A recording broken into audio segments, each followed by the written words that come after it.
एक बार दर्शकों का फिर स्वागत है हमारे स्टार भारत न्यूज 24 में।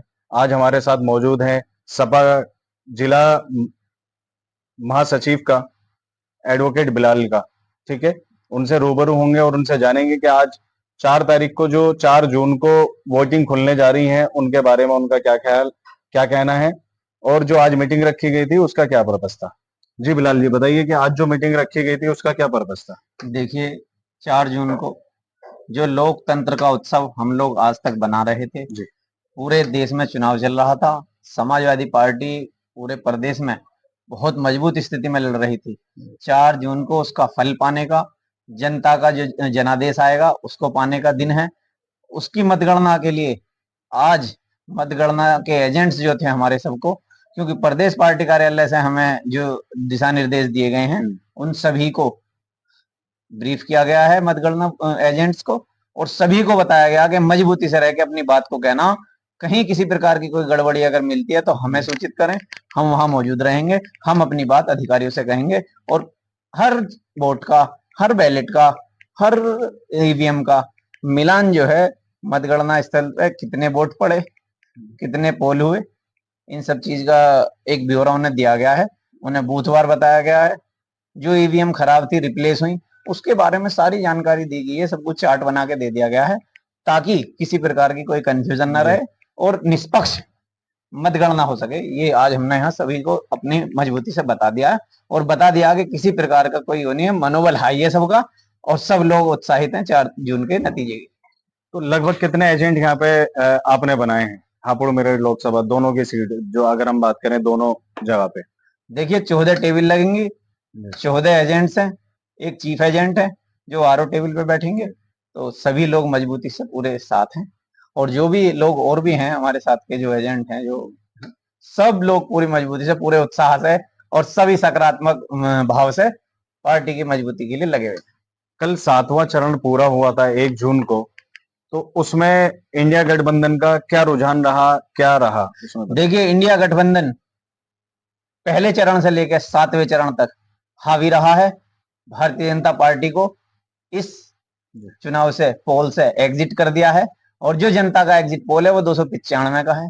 हमारे नेता ने ये बता दिया है, उसे हम जरूर छुएंगे, और उसे छूकर ही इंडिया गठबंधन भारत की सत्ता पर काबिज हो। जैसे कि कल 6:30 बजे 6 बजे इलेक्शन पूरा हो गया था, 7वां चरण पूरा हो गया था, और 6:30 बजे सभी न्यूज चैनलों पे देखने को मिला कि एनडीए पूर्ण रूप से बहुमत से आगे बढ़ रही है। उस एग्जिट पोल के बारे में आप क्या देखिए, जनता ने भारतीय जनता पार्टी को पोल से ही एग्जिट कर दिया है, तो एग्जिट पोल का कोई आधार नहीं है, कोई उनका कोई बेस नहीं है। जो जनता का एग्जिट पोल होगा वो कल 4 तारीख को निकल कर आ जाएगा। पूरी तरीके से भारतीय जनता पार्टी को नकार दिया है। एग्जिट पोल का सहारा माहौल बनाने के लिए लिया जा रहा है, एक मशीनरी का यूज करने के लिए लिया जा रहा है। लेकिन भारतीय जनता पार्टी ये भूल गई है कि जनता जनार्दन का जो जनादेश होता है वो किसी एग्जिट पोल से आधारित नहीं होता, वो प्रत्येक वोट से आधारित होता है। जितने जितना जितना उत्साह आज की डेट में इंडिया गठबंधन और समाजवादी पार्टी के कार्यकर्ताओं में है, इतना कभी देखने को नहीं मिला है। और जो अंडर करंट की बात चल रही थी वो 4 जून को निकल कर आएगा, और जो एग्जिट पोल हैं सब रखे रह जाएंगे। भारतीय जनता पार्टी इस पोल से एग्जिट हो जाए। देखिए, अभी राहुल गांधी जी की एक वीडियो बहुत ज्यादा वायरल हो रही है, जिसमें उन्होंने एक एलिगेंस लगाया है मीडिया के ऊपर के ये मीडिया नहीं, ये मोदी मीडिया एग्जिट पोल है। उसके बारे में क्या। मेरा भी कहना यही है कि जो मीडिया दिखा रही है वो सिर्फ एक हवा हवाई है। जिस तरीके से भारतीय जनता पार्टी हवाई चुनाव लड़कर, हवाई वादे कर कर, हवा में भेदभाव की राजनीति करके चुनाव लड़ती है, इसी तरीके से मीडिया का जो एग्जिट पोल है वो भी हवा हवाई है। कहीं धरातल पे उसका कोई वजूद नहीं है, उसका कोई सरोकार नहीं है।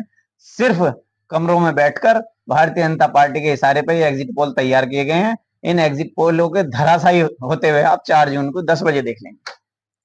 तो अभी जैसे कि हम बात करें 4 जून को सभी जगह पूरे भारतवर्ष में जो है इलेक्शन वोटिंग खुलने वाली है, तो उसमें इंडिया गठबंधन की पूरे देश भर में कितनी सीटें आप अनुमान लगा रहे हैं कि कितनी सीटों से वो जीत सकते हैं। देखिए, अखिलेश यादव जी का साफ कहना है, इंडिया गठबंधन पूरे मजबूती के साथ पूरे भारत में जो चुनाव लड़ा है उसमें 295 का आंकड़ा कवर करेगी। सत्ता के छूकर और भारत की जनता का सेवा करने का जो अवसर ये मिल रहा है, इस बार मिलने जा रहा है इंडिया गठबंधन को, उसमें सबसे बड़ा चेहरा अखिलेश यादव जी रहेंगे। और अखिलेश यादव जी ने पूरे प्रदेश में जिस तरीके से चुनाव लड़ा है, जिस तरीके से जनता का प्यार लूटा है, उससे देखते ये बन रहा है कि भारतीय जनता पार्टी दूर दूर तक भी चुनाव में नहीं है। सिर्फ मशीनरी को यूज किया जा सके, अधिकारियों पर दबाव बनाया जा सके, उनके मन में ये भावना पनपाई जा सके कि हम ही लौट कर आ रहे हैं, इसलिए ये एग्जिट पोल एक मनगढ़ंत तरीके से बनाए गए हैं। किसी प्रकार का कोई वजूद इनका सरोकार जनता से और जनता के मत से नहीं है। सारे एग्जिट पोल फर्जी साबित होंगे और मैं बता रहा हूं, भारत की जनता इंडिया गठबंधन को मजबूती से जिताने जा रही है। तो भाजपा जैसे कि अभी भी एग्जिट पोल के बाद और ज्यादा मजबूत तरीके से बोल रही है कि 400 पार है, 400 पार है, उसके बारे में क्या कहेंगे आप? देखिए, 400 पार का जो नारा था इनका, ये इन्हें खुद ही भ्रमित ये हो गए उसमें, 400 पार में ओवर कॉन्फिडेंस हो गए, और जिसका अब नतीजा आने वाला है और इन्हें पता चल जाएगा कि इस तरीके के वादे, इस तरीके के जुमले, इस तरीके की लंबी लंबी फेंकना, लंबी लंबी उतारना कोई फायदा नहीं है। धरातल पर अगर रह के चुनाव लड़ा जाता है, जमीनी स्तर पर चुनाव लड़ा जाता है, तो वो एक सीट से लेकर लड़ा जाता है, ना कि 400 पार के नारे को लेकर। तो 400 पार का नारा धराशायी हो जाएगा और इंडिया गठबंधन जीत हासिल करेगा। जैसे कि हापुड़ लोकसभा सीट से हम सुनीता वर्मा जी को यहाँ पे प्रत्याशी हैं, सुनीता वर्मा जी, वो कितनी वोटों से हापुड़ मेरठ लोकसभा सीट जीत रही है? हापुड़ मेरठ लोकसभा कम से कम 1.5 लाख वोटों से सुनीता वर्मा जी जीतने जा रही हैं। जिस तरीके का जनता में, समाजवादी पार्टी के कार्यकर्ताओं में, मतगणना एजेंट्स में उत्साह है, 4 तारीख को जब वहां से निकलेंगे तो सुनीता वर्मा जी का जीत का सर्टिफिकेट लेके आपसे बात करेंगे। ये हमारा आश्वासन भी है, ये हमारा भरोसा भी है, ये हमारा जनता में विश्वास भी है, और यही हमारा जनता से, आपसे, सभी से वादा है कि अगर जनता ने हमें मौका दिया है, हम जीत कर आएंगे। तो पूरे 5 साल समाजवादी पार्टी का हर एक कार्यकर्ता सुनीता वर्मा बन के क्षेत्र की जनता का काम करेगा। देखिए, गठबंधन के कुछ प्रत्याशी ये भी बोल रहे हैं कि भाई एक बार अगर भाजपा को हरा दिया तो वो दोबारा सत्ता में नहीं आएगी, सत्ता से पार्टी को ही खत्म कर दिया जाएगा, उसके बारे में क्या कहना? देखिए, लोकतंत्र में ना तो कभी पार्टी खत्म होती है और ना ही किसी का अधिकार समाप्त होता है। ये संवैधानिक चीजें हैं, संविधान से सबको प्राप्त हुई हैं। मैं नहीं मानता इन बातों में, विश्वास नहीं रखता हूँ कि किसी को खत्म कर दिया जाएगा कुछ। विपक्ष भी होता है, सत्ता पक्ष भी होता है, सभी का हक होता है, सभी के अपने काम करने के तरीके होते हैं। लोकतंत्र में विपक्ष का भी इतना ही महत्व है और सत्ता का भी इतना ही महत्व है।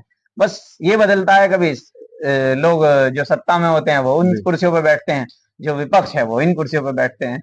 जब सत्ता पक्ष होता है उसे काम करना होता है, विपक्ष का काम सवाल उठाना होता है, मुद्दे उठाने होते हैं। तो यही काम है, कोई किसी को ना खत्म करता है लोकतंत्र में, और ना ही किसी के खत्म करने से कोई खत्म होता है। जनता जिसे चाहती है उसे खत्म कर देती है, और जनता जिसे चाहती है उसे सत्ता सौंपती है। देखिए, एक इंडिया गठबंधन का एक ये भी कहना है कि भाई